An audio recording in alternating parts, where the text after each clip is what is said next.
Today, I'm going to simulate Pokemon in real life by raising a team of 6 different Pokemon from babies all the way to evolving them to their final form, simulating their entire life journey from training, exploring, fighting other Pokemon of all sizes, and even going on an epic adventure together as a team. But starting off, the first Pokemon we have is Pikachu. Right now he's super tiny with red cheeks, small claws, and a lightning-shaped tail. Pikachu is an electric-type Pokemon that looks a lot like a mouse, but unlike a mouse, this guy can generate electricity. He was instantly super energetic as soon as I put him down, and he started sniffing around and climbing on stuff. Even as a baby, he can generate electricity with his cheeks, but right now it's pretty weak, and for him and the rest of the Pokemon in this video, I'm going to be building them habitats to live in as if they were actual pets. But before we get to that, the next Pokemon we have is Squirtle, a water-type turtle Pokemon that typically lives in ponds, lakes, or near the ocean. This guy can go on both land and water, and he's going to be the only water-type Pokemon we have in this squad, so he's going to need to get really powerful. But first, we're going to see if he can swim for the first time.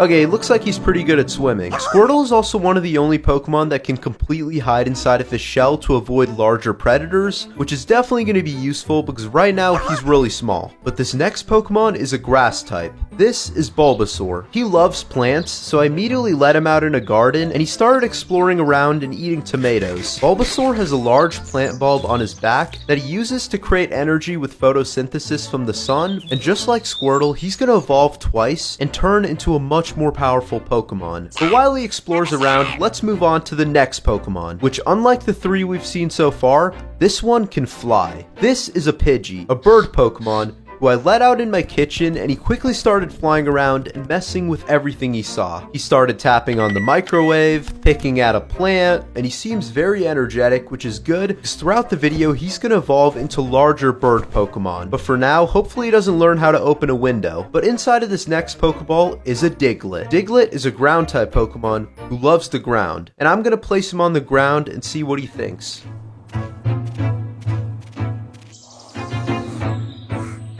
Okay, Diglett enjoyed exploring around, and other than the fact that he is the coolest design out of any Pokemon, one of the most unique things that Diglett can do is dig underground fully to hide from predators. He can also use this to sneak up and attack other Pokemon, which will be very useful in the future. But now for the 6th and final Pokemon in our team, this is an Eevee, who immediately started exploring and sniffing around. He's basically as if you got a baby dog, but Eevee is actually one of the most unique Pokemon in the world, not only because he's really soft and fun to pet, but also Eevee can evolve into one of 8 different Pokemon, each of which is a different type. And later in the video, we're going to see what he ends up evolving into. But for now, Eevee was really friendly and explored around the room, excited to be alive. And now we have all 6 of our Pokemon seeing the world for the first time.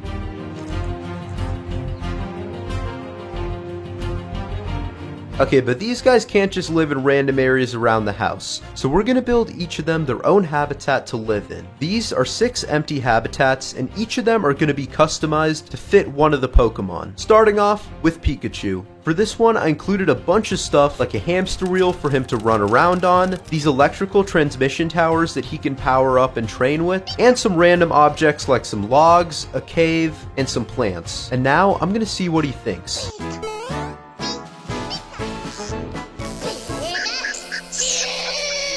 But next up is Squirtle. Since he's a turtle, this habitat is going to have a land section and a water section. For the land, I included some large rocks, a cave, and some plants. And then for the water, the tank is going to be filled up halfway with water so that he has enough water to swim in without drowning. Because for now, he's still really tiny. And now I'm going to place him on the land and introduce him to his new home. Squirtle started swimming around, dipping his toes into the sand, and I think this is definitely the perfect home for him to be raised in. He's definitely cooler than any normal pet turtle you can get. Okay, but now switching away from an ocean environment, Bulbasaur is going to have a forest-themed habitat with plants, bushes, trees, and a bunch of other green stuff. I also added a water bowl that he can drink out of, because later I'm going to be feeding all 6 of these Pokemon different foods. But now I'm going to add him in on this dirt and see what he thinks. He started exploring around, snuggling inside of the plants, and quickly made himself at home in all of the green stuff. But this next habitat is much bigger. Since it's for Pidgey, it's way taller so that he can fly around, and I kept it pretty basic and included a few tree branches on the walls for him to perch on, a tiny birdhouse, and a bowl for some food. Let's see what he thinks. Okay, this guy is very energetic, so let's move on to Diglett. Diglett's habitat is going to be a bunch of soil and dirt with tiny underground pathways for him to explore through. He's pretty basic, so this should be enough.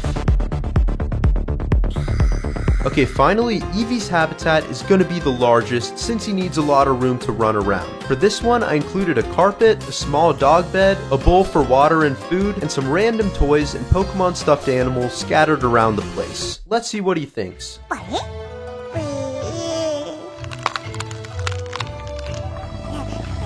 And now that we've added Eevee in, all 6 of the Pokemon are now in their habitats, exploring around, learning more about themselves, and finally having their own place to call home. These 6 Pokemon eat a variety of different foods in the wild, so I'm going to give them each something different. Once they get larger, they're going to even start eating other smaller Pokemon. For now, since they're babies, here's what they're going to get. I gave Pikachu some berries, Squirtle ate a piece of fish, Bulbasaur got some vegetables since he likes plants, Pidgey got some seeds, Diglett ate a worm, and Eevee got a Pokepuff, which is a cake-like food that when eaten by Pokemon makes them like you more. These Pokemon will eventually need to hunt for their own food once they're released into the wild later in their life, but the next step for these Pokemon to develop is to take them outside. I placed all of them down in the backyard, and immediately, they were pretty shy as they were seeing other Pokemon for the very first time in their life. So they ended up spreading apart and started exploring different parts of the backyard. Eevee ran through some bushes and discovered a flower patch that he started rolling around in, and Pikachu was running around in the grass until he eventually found a nearby forest where he started climbing up a tree and found a spot to rest on top. He just wanted to take a nap in peace. Pidgey flew around the backyard, stretching his wings and exploring different parts, and even looked around in the trees for some more food. But meanwhile, Diglett, after digging himself underground and exploring there, popped back up and accidentally crossed paths with a much larger electric-type Pokemon. But he quickly dug himself inside to social distance away and protect himself. And while all that was happening, Bulbasaur and Squirtle were walking around alone, but soon crossed paths, and this time started fighting each other and getting territorial. And little did they know that a larger Pokemon was sleeping nearby, and their little wrestling match had woke him up. This is a wild Ursaring, a large bear Pokemon that was one of the main predators living in this forest. He woke up angry, hungry, and soon found our baby Pokemon. He roared at Pidgey, woke up Pikachu from his power nap, and soon caught the attention of all 6 of our Pokemon, who were now forced to team up to defend themselves against this giant bear. Since they were a lot smaller, they attacked him from every side, distracting him from being able to focus on eating one of them. But they were still too small to do any actual damage to him. They didn't know any strong moves yet, so they just started clawing, biting, and pecking the Ursaring, annoying him and dodging being ripped apart. And eventually, after being harassed for a few minutes, it caused Ursaring to be fed up with all these little pests and walked away from them to find a larger meal that was worth the hunt. These guys were basically like chicken nuggets to him. They narrowly survived this attack from a giant predator, so I brought them back inside to safety to rest up together. But over the course of the next few weeks, the Pokemon had started to venture into the wild and train more and more, learning different attacks and gaining experience battling all sorts of Pokemon. They fought alone, fought with each other, but still occasionally messed with the wrong opponent. Bulbasaur had accidentally encountered a massive Arcanine Pokemon and tried to quietly retreat inside of a tree stump, but was noticed by the Arcanine. But in the wild, there's always a larger Pokemon. A Garchomp attacked the Arcanine, overpowering him and unknowingly saving Bulbasaur's life. Aside from fighting and exploring the forest, each Pokemon also developed their own personality, and I found them doing some really cool stuff around the house. Pikachu was able to charge my phone for me in seconds, Squirtle started reading complex literature, Pidgey started playing around with toy cars, and Diglett used his digging ability and round body shape to hide in some random spaces. All of them also grew closer together over time and became best friends, eating dinner together, playing video games together, and even moved to sleeping in an actual bed as they got larger. But little did they know that a strange ghost-type Pokemon had been watching them the whole time. And now that they were larger, I also started feeding them other smaller Pokemon. Bulbasaur ate bug-type Pokemon like Caterpie, and Squirtle hunted and ate small fish Pokemon like Magikarp. And they continued to get bigger and stronger, fighting larger wild Pokemon and learning new attacks. Until they had started to evolve into the next stage of their journey, starting with Bulbasaur, who evolved into Ivysaur, becoming larger and stronger, with the plant on his back starting to bloom. And just as that was happening, Squirtle was fighting a wild Raticate, blasting water in his face, and just like Bulbasaur, evolved into his second evolution. This is Wartortle. He now has large ears on his head, is darker blue, and almost 2 feet taller. And now with his new form, he's much more prepared to venture into the ocean and swim around larger water type Pokemon, which will all happen soon. But those two weren't the only ones who evolved, because Pidgey, after landing a sneak attack, evolved into Pidgeotto, with a wingspan 2 times as large as Pidgey's, giving him the ability to fly faster and much farther. The other 3 Pokemon still haven't evolved, but their journey has a long way to go. And even the 3 Pokemon that have evolved still have another form that they can evolve into, so they have to get a lot stronger and battle a lot more Pokemon in order to get there. But now that half our Pokemon team is a lot bigger, I'm gonna build them a Pokemon sanctuary right here to live in all together so that they have more space to grow and train. And here is the finished habitat. It combines the environment type of all 6 of the Pokemon with a river down the middle for Wartortle to swim in, a grassy section with some tall trees for Ivysaur, a dirt hill for Diglett to dig through and pop holes out of, and an electrical tower for Pikachu to channel his powers through. Eevee has a bunch of space around the entire habitat to run around, and he started rolling in some mud. Pidgeotto flew everywhere, exploring around and stretching his wings more, and keeping a watch over the entire place. As the day went on, they were all super happy to now have a much larger habitat with fresh air, plenty of room to run around, and were able to hang out with each other in peace. But then, their fun quickly stopped. Out of nowhere, the ghost-type Pokemon that had been stalking everyone earlier had followed them and attacked. And this time, he wasn't alone, and all of our Pokemon were sneak attacked at the same time. There was a Ghastly, a Haunter, and a Gengar. 3 strong ghost-type Pokemon that for some reason attacked our Pokemon team as they were going to bed. Our Pokemon put up a fight, outnumbering the ghosts, but then the Ghastly and Gengar used an attack that put our Pokemon to sleep. And after a full 12 hours, our Pokemon slowly woke up, frustrated that their new home was invaded and they lost a fight. But they quickly realized it was even worse because one of them went missing. The 3 ghost Pokemon had kidnapped Pikachu and left into the night with him. And after realizing that they had lost their friend and had no idea where he was, our Pokemon were angry, sad, and felt defeated. They wanted to get him back, and while they were coming up with a plan to look for him, the 3 ghost-type Pokemon took Pikachu to an abandoned castle on an island. They had taken him to the home of a dark-type legendary Pokemon, Darkrai, a dark Pokemon that gave other Pokemon nightmares. But the other 5 Pokemon had no idea where Pikachu went, but they had to get their friend back. And after a lot of arguing and a lot of crying, they decided to split up in order to cover more ground and have a better chance at finding him, with Wartortle venturing into the ocean, Ivysaur through the forests, Pidgeotto through the air, and everyone else spreading out. They were all now by themselves for the very first time since they were in their tiny glass habitats, except this time they aren't in a protected house being taken care of. They're on their own, in the wild, encountering Pokemon of all different sizes on the way, and needing to hunt for their own food to survive, all while searching for their lost friend that was kidnapped. Wartortle encountered a jellyfish Pokemon, While Pidgeotto was searching through big cities, Diglett started exploring through some gardens, Eevee rode on a train to cover more ground, and Ivysaur went deep into the forest, meeting colonies of bug and grass Pokemon while he explored and looked around for the ghost Pokemon. But instead of finding the ghosts, he got in a fight with a Vigoroth, a large sloth Pokemon.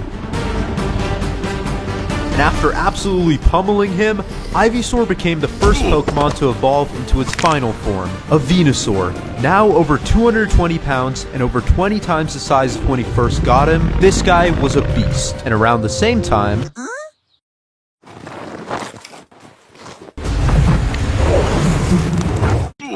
Diglett evolved into his second and final evolution, Dugtrio. Now he has 3 heads that he can attack with, and he's a lot better at digging. Bro pretty much multiplied by 3. But meanwhile, Eevee started learning new attacks and was able to beat Pokemon larger than him using his small size and his stealthiness. And all while that was happening, Pidgeotto was fighting a Golbat in the streets of New York City. And after smashing him on a road, he evolved into his final evolution, Pidgeot, now a much bigger bird that even humans were afraid of. With sharper claws, better vision, and stronger wings, he ended up meeting up with Venusaur and Diglett and took them on a ride looking for the Pikachu from above the sea. But meanwhile, Wartortle, after exploring deeper parts of the ocean, encountering many ocean Pokemon on the way, he found himself in trouble with a wild, hungry Gyarados that was way larger than him.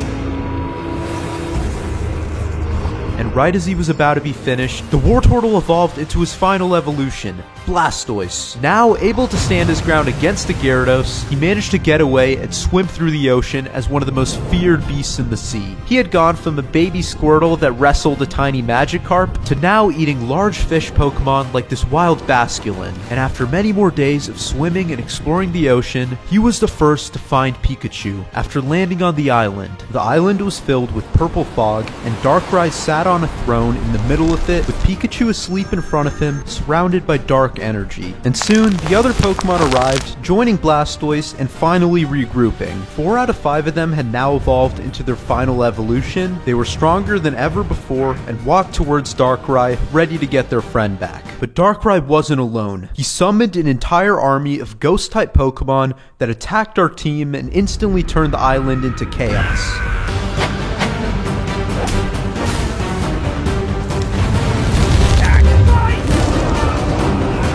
The ghost Pokemon were attacking from every side and completely swarmed our team, who had no choice but to fight back.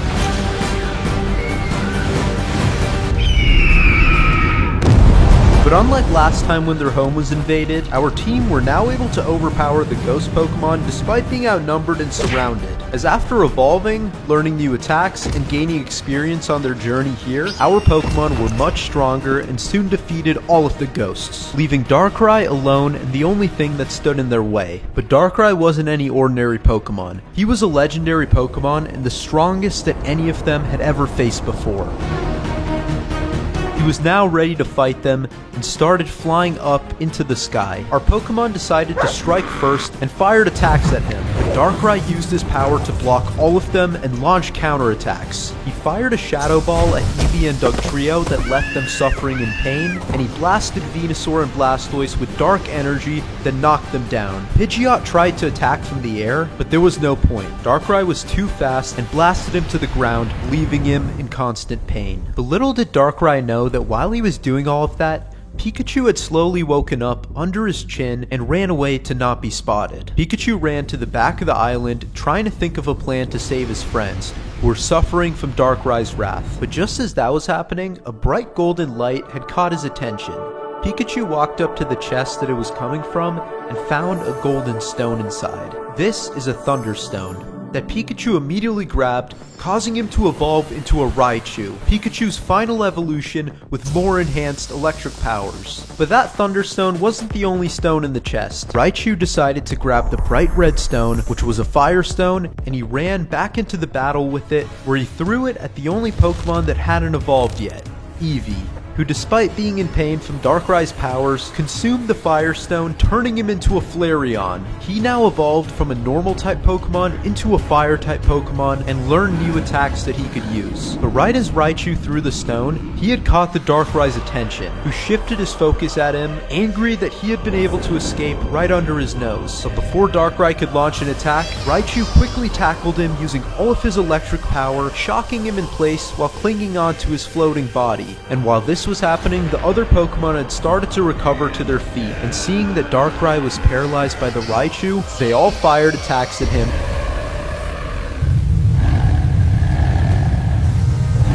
with everything they had. The combined power of all 6 of the Pokemon quickly overwhelmed Darkrai, who could no longer hold it and collapsed to the ground defeated. And just like that, our team of Pokemon had defeated the legendary Pokemon Darkrai and reached the final stage of their journey together. They had gone from tiny little Pokemon in glass cages that could fit in a human hand to a fully evolved team of 6 that defeated one of the strongest Pokemon in the world, and they now have the freedom to venture out anywhere into the world and stay as a team for the rest of their life. Thank you all so much for watching this video. I genuinely really appreciate it. If you want to see another Pokemon video, this time where I raise a pet Charmander, click on this video right here and subscribe, because I'm going to keep making these videos for you guys, and I'll see you next time.